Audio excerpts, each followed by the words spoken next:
എല്ലാവർക്കും സുഖമാണെന്ന് വിശ്വസിക്കുന്നു. ഡെയിലി അപ്ഡേറ്റിലേക്ക് എല്ലാവർക്കും സ്വാഗതം. നാളെ മെയ് 10-ാം തീയതിയും തുടർന്നുള്ള ദിവസങ്ങളിലും നിങ്ങൾ ശ്രദ്ധിക്കേണ്ട വളരെ പ്രധാനപ്പെട്ട കാര്യങ്ങളാണ് ഈ ഒരു വീഡിയോയിൽ വ്യക്തമാക്കുന്നത്. വീഡിയോയുടെ വിശദാംശങ്ങളിലേക്ക് കടക്കുന്ന മുമ്പ് കൂടുതൽ ആളുകളിലേക്ക് ഇൻഫർമേഷൻ എത്താൻ ഷെയർ ചെയ്യുക, ലൈക്ക് ചെയ്യുക, ഫേസ്ബുക്കിലൂടെ കാണുന്ന ആളുകൾ ഫോളോ ചെയ്യുക. വീഡിയോയുടെ വിശദമായ വിവരങ്ങളിലേക്ക് വരാം. നമ്മുടെ സംസ്ഥാനത്തെ ഭരണം മാറാൻ വേണ്ടി പോവുകയാണ്. പുതിയ മുഖ്യമന്ത്രിയെ തീരുമാനിക്കുന്നതിന് വേണ്ടിയിട്ടുള്ള ചർച്ചകൾ നടന്നുകൊണ്ടിരിക്കുകയാണ്. ആകാംക്ഷയോടെ കാത്തിരിക്കുന്ന നിരവധി പദ്ധതികൾ പ്രഖ്യാപിക്കും.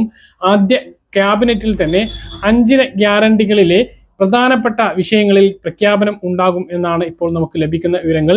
ഇതിൽ ഏറ്റവും പ്രധാനപ്പെട്ടത്, സന്തോഷകരമായിട്ടുള്ളത്, സ്ത്രീകൾക്കുള്ള ആനുകൂല്യങ്ങളാണ്.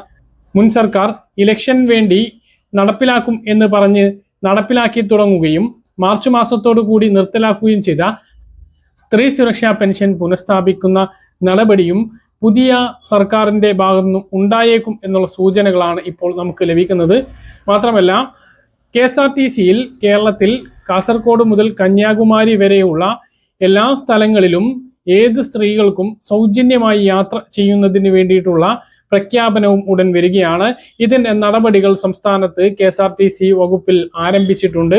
ഇന്നു മുതൽ KSRTCയിൽ യാത്ര ചെയ്യുന്ന ഓരോ ആളുകൾക്കും നൽകുന്ന ടിക്കറ്റിൽ ജെൻഡർ രേഖപ്പെടുത്തിയിട്ടുണ്ട്. സ്ത്രീ എന്നോ പുരുഷനാണോ എന്ന് രേഖപ്പെടുത്തിയാണ് ടിക്കറ്റ് വിതരണം ചെയ്യുന്നത്. കേരളത്തിൽ ശരാശരി എത്ര സ്ത്രീകളാണ് KSRTC ബസ്സിൽ യാത്ര ചെയ്യുന്നത് എന്ന് അറിയുന്ന കണക്കെടുപ്പിന്റെ ഭാഗമായിട്ടാണ് ഇന്നു മുതൽ തന്നെ ഇത് നടപ്പിലാക്കി തുടങ്ങിയിട്ടുള്ളത്. പുതിയ മന്ത്രിസഭയുടെ ആദ്യ ക്യാബിനറ്റ് യോഗത്തിലാണ് ഇത് തീരുമാനിക്കുക എന്നുള്ളതാണ് ഇപ്പോൾ നമുക്ക് ലഭിക്കുന്ന വിവരങ്ങൾ. വരുമാന പരിധിയോ മറ്റൊന്നും നോക്കാതെ തന്നെ കേരളത്തിലെ എല്ലാ സ്ത്രീകൾക്കും ഉപകാരപ്പെടുന്ന ഒരു ആനുകൂല്യമാണ് ആദ്യ പ്രഖ്യാപനമായിട്ട് വരാൻ പോകുന്നത്. മറ്റൊന്ന് സ്ത്രീ സുരക്ഷാ പെൻഷനാണ്.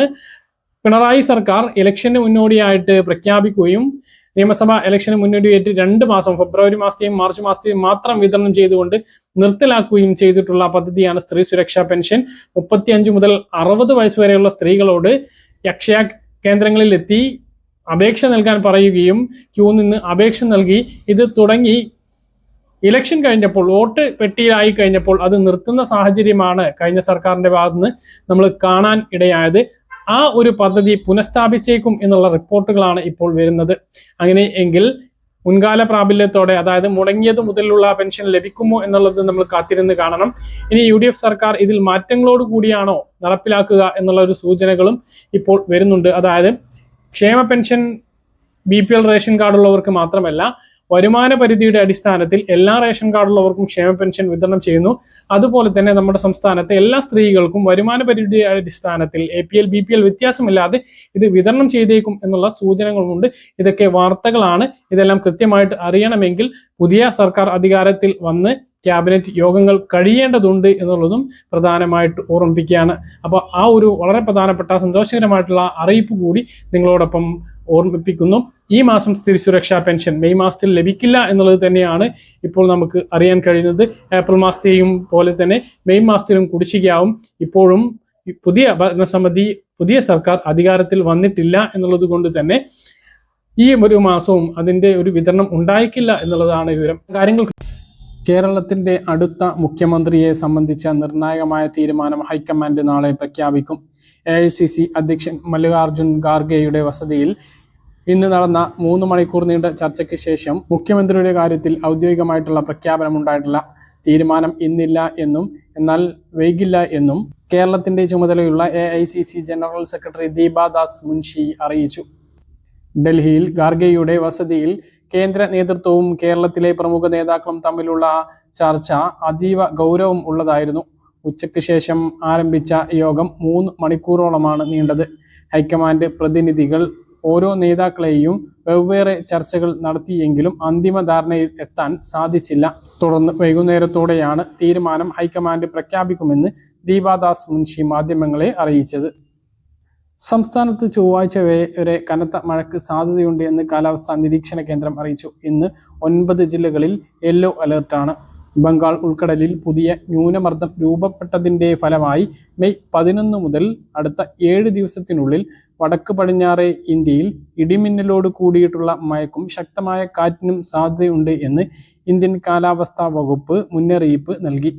കേരളം, തമിഴ്നാട്, പുതുച്ചേരി, കാരയ്ക്കൽ എന്നിവിടങ്ങളിലാണ് മഴ പെയ്യാൻ സാധ്യത. അതേസമയം 11 മുതൽ 14 വരെ ജമ്മു കാശ്മീർ, ഹിമാചൽ പ്രദേശ്, ഉത്തരാഖണ്ഡ് എന്നിവിടങ്ങളിൽ മഴയ്ക്കും മഞ്ഞുവീഴ്ചയ്ക്കും സാധ്യതയുണ്ട് എന്നും മുന്നറിയിപ്പിൽ പറയുന്നു.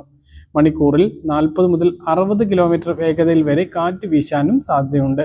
ഇടിമിന്നൽ ജാഗ്രതാ നിർദ്ദേശവും ഉണ്ട്.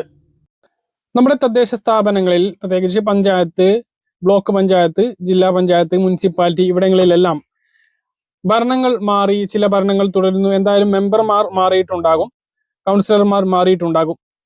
കഴിഞ്ഞ തവണ നിങ്ങൾക്ക് എന്തെല്ലാം ലഭിച്ചു? പദ്ധതികൾ നിരവധിയുണ്ട്. നിങ്ങൾക്ക് എന്തെല്ലാം കിട്ടി? ഓരോ വ്യക്തികൾക്കും വ്യക്തിഗത ആനുകൂല്യങ്ങളും ഗ്രൂപ്പായിട്ടുള്ള ആനുകൂല്യങ്ങളുമുണ്ട്. ഓരോ വ്യക്തിക്കും നിരവധി ആനുകൂല്യങ്ങളാണ് ഓരോ വർഷവും സർക്കാർ വിതരണം ചെയ്യുന്നത്. എല്ലാ വർഷവും ഏപ്രിൽ 1 മുതൽ മാർച്ച് 31 വരെയുള്ള കാലയളവിൽ പഞ്ചായത്തുകളിൽ നടക്കുന്ന വികസന പ്രവർത്തനങ്ങളെക്കുറിച്ച് കൃത്യമായ വിവരങ്ങൾക്ക് നിങ്ങളുടെ ഗ്രാമസഭയിൽ നിർബന്ധമായും പങ്കെടുക്കേണ്ടതുണ്ട്. കൃഷി, പാർപ്പിടം, റോഡ് നിർമ്മാണം, കുടിവെള്ളം, വനിതാ ക്ഷേമം, SC/ST വിഭാഗങ്ങൾക്കുള്ള പ്രത്യേക പദ്ധതികൾ, വാർദ്ധക്യത്തിലെത്തിയിട്ടുള്ള ആളുകൾക്കുള്ള നിരവധി സഹായ പദ്ധതികൾ, ഭിന്നശേഷിക്കാരായിട്ടുള്ള ആളുകൾക്കുള്ള നിരവധി പദ്ധതികൾ, കോഴി, ആട്, മറ്റ് മൃഗങ്ങൾ, അവക്കുള്ള കൂടുകൾ, ഇവയെല്ലാം ലഭിക്കുന്ന പദ്ധതികളെല്ലാം നമ്മുടെ തദ്ദേശ സ്ഥാപനങ്ങളിലൂടെ ഉണ്ട്. ഇപ്പോൾ പുതിയ ഭരണസമിതി അധികാരത്തിൽ വന്നപ്പോൾ നിങ്ങൾക്ക് മുമ്പ് കിട്ടിയിട്ടുണ്ടോ, കിട്ടിയിട്ടില്ലേ, അതൊന്നും ഒരു വിഷയമല്ല. നിങ്ങൾക്ക് ഇനിയും ആനുകൂല്യങ്ങൾ ലഭിക്കുന്നതിന് വേണ്ടി അല്ലെങ്കിൽ നഷ്ടപ്പെടാതിരിക്കുന്നതിന് വേണ്ടി ഈ വീഡിയോ മുഴുവനായിട്ട് നിങ്ങൾ കാണുക. മാർച്ചിന് മുമ്പാണ് ഓരോ സാമ്പത്തിക വർഷത്തെയും പദ്ധതി നടപ്പിലാക്കുന്നത്. ഓരോ പഞ്ചായത്തുകളിലും ഈ പദ്ധതി നടപ്പിലാക്കുന്നത് അതാത് പഞ്ചായത്താണ് തീരുമാനിക്കുന്നത്. പ്രധാനമായും ഗ്രാമപഞ്ചായത്ത്, മുനിസിപ്പാലിറ്റി കോർപ്പറേഷനുകളിൽ നിന്നും ബ്ലോക്ക് പഞ്ചായത്തുകളിൽ നിന്നും നിരവധി ആനുകൂല്യങ്ങൾ ലഭിക്കുന്നുണ്ട്. ഇതേക്കുറിച്ചെല്ലാം വ്യക്തമായി അറിയുന്നതിന് നിങ്ങളുടെ അതാത് തദ്ദേശ സ്ഥാപനങ്ങളിലെ ജനപ്രതിനിധിയുമായി ബന്ധപ്പെട്ട് സംസാരിച്ചാൽ കൃത്യമായ ആനുകൂല്യങ്ങൾ അപേക്ഷ നൽകി നിങ്ങൾക്ക് സ്വന്തമാക്കാൻ കഴിയും. വിവിധ പദ്ധതികളിലേക്ക് ആളുകളെ കണ്ടെത്തുന്നതിനും അവർക്ക് അടിസ്ഥാന സൗകര്യ സംവിധാനങ്ങൾ കണ്ടെത്തുന്നതിന് വേണ്ട എല്ലാ ഒരുക്കങ്ങളും ഒരുക്കി കൊടുക്കുക എന്നതാണ് തദ്ദേശ സ്ഥാപനങ്ങളുടെ വിവിധ കർമ്മ പദ്ധതികളിലൂടെ ഉദ്ദേശിക്കുന്നത്. ഇതിൽ 90% ആനുകൂല്യങ്ങളും APL, BPL വ്യത്യാസമില്ലാതെ തന്നെയാണ് ലഭിക്കുന്നത്. പ്രധാനമായും സ്ത്രീകൾക്ക്, മുതിർന്നവർക്ക്, വാർദ്ധക്യ സഹജമായിട്ടുള്ള ആളുകൾക്ക്, കർഷകർക്ക് എല്ലാം തന്നെ ഉപകാരപ്പെടുന്ന വിവിധ പദ്ധതികളാണ് പഞ്ചായത്തുകളിലൂടെ നടപ്പിലാക്കുന്നത്. സംസ്ഥാനത്ത് അതിദരിദ്രർക്കുള്ള സർവേ നടന്ന് അതിദാരിദ്ര്യമുക്ത കേരളം സംസ്ഥാന സർക്കാർ പ്രഖ്യാപിച്ചിരുന്നു. ഇതേ രീതിയിൽ തന്നെ വ്യക്തിഗത ആനുകൂല്യങ്ങൾക്ക് വേണ്ടി വ്യക്തിഗത ഗുണഭോക്തൃ ലിസ്റ്റ് പ്രകാരം വിവിധ ക്ഷേമ പദ്ധതികളിലേക്ക് അർഹരായിട്ടുള്ള ആളുകളെ കണ്ടെത്തുകയും ബജറ്റിൽ വകയിരുത്തിയിട്ടുള്ള തുക അനുസരിച്ച് അവർക്ക് ധനസഹായം വിതരണം ചെയ്യുകയും ചെയ്യും. നിങ്ങളുടെ പഞ്ചായത്തുകളിലൂടെ ഏകദേശം 11ഓളം വിഭാഗങ്ങളിലായി വിവിധ തരത്തിലുള്ള ധനസഹായങ്ങൾ വിതരണം ചെയ്യുന്നുണ്ട്. ചില പഞ്ചായത്തുകളിൽ കൂടുതൽ സഹായം ലഭിക്കാനുള്ള സാധ്യതയും ഉണ്ട്. ഇതിലേക്കുള്ള അപേക്ഷകൾ ഇപ്പോൾ നിരവധി പഞ്ചായത്തുകളിൽ സ്വീകരിക്കുന്നുണ്ട്. പല ആളുകൾക്കും ഇത് അറിയുക പോലുമില്ല. വിവിധ പഞ്ചായത്തുകളിൽ ഇപ്പോൾ 2 തരത്തിലുള്ള പദ്ധതികളിലേക്കുള്ള അപേക്ഷകൾ ക്ഷണിക്കാൻ ഇരിക്കുകയാണ്. ഇതിനു വേണ്ടിയുള്ള അപേക്ഷാ ഫോം നിങ്ങളുടെ പഞ്ചായത്തുകളിൽ നിന്നും ലഭിക്കുന്നതാണ്. ഇതിലൊന്ന് കാർഷിക ആനുകൂല്യങ്ങൾക്കുള്ള അപേക്ഷാ ഫോമാണ്.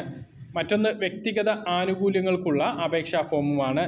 രണ്ടിൽ കൂടി ഏകദേശം 11ഓളം വിഭാഗങ്ങളിലേക്കാണ് അപേക്ഷ ക്ഷണിച്ചിട്ടുള്ളത്. ഈ 11 വിഭാഗങ്ങളിൽ നിന്നും നിങ്ങളുടെ അർഹതാ മാനദണ്ഡം അനുസരിച്ച് നിങ്ങൾക്ക് ഏത് പദ്ധതിയിലേക്കാണോ അപേക്ഷിക്കേണ്ടത് എന്നുള്ളത് തിരഞ്ഞെടുക്കാവുന്നതാണ്. ആനുകൂല്യങ്ങൾ പറയുകയാണെങ്കിൽ കറവ പശുക്കൾക്ക് കാലിത്തീറ്റ എത്തിക്കുന്നതിനുള്ള സഹായം, വനിതകൾക്ക് ആട് വളർത്തുന്നതിനുള്ള ധനസഹായം, പശു വളർത്തൽ, പോത്ത് വളർത്തൽ, പശുത്തൊഴുത്ത്, ആട്ടിൻകൂട്, കോഴിക്കൂട് എന്നിങ്ങനെ നിരവധി പദ്ധതികളിലേക്ക് പഞ്ചായത്ത്, ബ്ലോക്ക് പഞ്ചായത്തുകളിലൂടെ അപേക്ഷിക്കാവുന്നതാണ്. വാർഷിക വരുമാനം 5 ലക്ഷത്തിന് താഴെയുള്ളവർക്ക് അപേക്ഷ സമർപ്പിക്കാവുന്നതാണ്. അടുത്തത് വൃദ്ധരായിട്ടുള്ള ആളുകൾക്ക് കട്ടിൽ ലഭ്യമാക്കുന്ന പദ്ധതിയാണ്. അത് 60 വയസ്സ് കഴിഞ്ഞിട്ടുള്ള ആളുകൾക്കാണ് ലഭ്യമാകുക. ഇനി പ്രത്യേക പരിഗണന അർഹിക്കുന്ന വിദ്യാർത്ഥികൾക്ക് തദ്ദേശ സ്ഥാപനങ്ങൾ വഴി സ്കോളർഷിപ്പും ലഭ്യമാകുന്നതാണ്. വരുമാന പരിധി 2 ലക്ഷം രൂപയിൽ കുറവാണ് എങ്കിൽ വീട് പുതുക്കി പണിയുന്നതിനുള്ള ധനസഹായം ലഭ്യമാകും. ഇതിൽ BPL ലിസ്റ്റിൽ ഉൾപ്പെട്ടവരും വീടിൻ്റെ വിസ്തീർണം 100 സ്ക്വയർ ഫീറ്റിൽ കൂടാനും പാടില്ല. വീടിൻ്റെ വിസ്തീർണം 100 സ്ക്വയർ മീറ്ററിൽ കൂടാനും പാടില്ല. മറ്റൊന്ന്, ഭിന്നശേഷിക്കാർക്ക് വീൽചെയർ പഞ്ചായത്തുകൾ വഴി വിതരണം ചെയ്യുന്ന പദ്ധതിയുണ്ട്. അതുപോലെ വ്യക്തിഗത കിണറുകളുടെ ശുദ്ധീകരണത്തിനും റീചാർജിങ്ങിനും സഹായം ലഭിക്കും. വീട്ടുവളപ്പുകളിൽ കുളം ഉണ്ട് എങ്കിൽ മത്സ്യകൃഷിക്കും സഹായം ലഭിക്കുന്നതാണ്. ഇങ്ങനെയൊക്കെയാണ് വ്യക്തിഗത ആനുകൂല്യങ്ങൾ. കർഷകർക്കുള്ള ആനുകൂല്യങ്ങളും ലഭിക്കുന്നതാണ്. നെൽകർഷകർക്കുള്ള സഹായം, കാർഷിക ആവശ്യത്തിനുള്ള പമ്പ് സെറ്റ് വാങ്ങുന്നതിനുള്ള ധനസഹായം, സുഭിക്ഷ കേരളം പദ്ധതി പ്രകാരം മട്ടുപ്പാവിൽ പച്ചക്കറി കൃഷി ചെയ്യുന്നതിന് വനിതകൾക്ക് സഹായം ലഭ്യമാവുന്നതാണ്. ഇടവിള കൃഷിക്ക് പ്രോത്സാഹനമായിട്ട് ധനസഹായം നൽകുന്നുണ്ട്. അതോടൊപ്പം വിവിധ ഇനം ഫലവൃക്ഷ തൈകളുടെ വിതരണവും നടക്കുന്നുണ്ട്. തെങ്ങ് കൃഷിക്ക് ജൈവവളം ലഭിക്കുന്നതാണ്. വനിതകൾക്കും JNG ഗ്രൂപ്പുകൾക്കും കൃഷിക്കും കുരുമുളക് കൃഷിക്കുമെല്ലാം ധനസഹായം ലഭ്യമാവുന്നതാണ്. അപേക്ഷയോടൊപ്പം നിങ്ങളുടെ റേഷൻ കാർഡിൻ്റെ കോപ്പി, നികുതി രസീറ്റ് കോപ്പി, ബാങ്ക് പാസ്ബുക്ക്, മറ്റ് വിശദാംശങ്ങൾ എന്നിവ നൽകേണ്ടതാണ്. പദ്ധതിയുമായി ബന്ധപ്പെട്ട് എന്തെങ്കിലും ആക്ഷേപങ്ങൾ ഉണ്ട് എങ്കിൽ അതാത് പഞ്ചായത്തുകളിൽ നിങ്ങൾക്ക് അറിയിക്കാവുന്നതാണ്. അപേക്ഷ നൽകി ഈ പദ്ധതിയിലെ ഗുണഭോക്തൃ ലിസ്റ്റ് അന്തിമമായി പഞ്ചായത്ത് പ്രസിദ്ധീകരിക്കുന്നതായിരിക്കും. ഓരോ പഞ്ചായത്തിലും ഈ പറഞ്ഞ പദ്ധതികളിൽ നേരിയ വ്യത്യാസങ്ങൾ വന്നിരിക്കും. അതായത് പഞ്ചായത്താണ് എന്ത് പദ്ധതികളിലാണ് നടപ്പിലാക്കേണ്ടത് എന്ന് തീരുമാനിക്കുന്നത്. അതായത് പ്രദേശങ്ങളിലെ സാഹചര്യങ്ങൾ കൂടി കണക്കിലെടുത്താണ് ആ ഒരു തീരുമാനമെടുക്കുന്നത്. പദ്ധതിയുടെ വിശദാംശങ്ങൾ അറിയുന്നതിന് വേണ്ടി നിങ്ങളുടെ പഞ്ചായത്തിലോ അല്ലെങ്കിൽ വാർഡ് മെമ്പറെയോ കണ്ട് സംസാരിക്കുക. കൃത്യമായിട്ട് മനസ്സിലാണെന്ന് കരുതുന്നു. ഇതുപോലെ ഇൻഫർമേഷൻ ലഭിക്കാൻ ചാനൽ സബ്സ്ക്രൈബ് ചെയ്യുക, ബെൽ ഐക്കൺ എനേബിൾ ചെയ്ത് നോക്കുക. മറ്റൊരു വീഡിയോയുമായി അതുവരേക്കും ബൈ.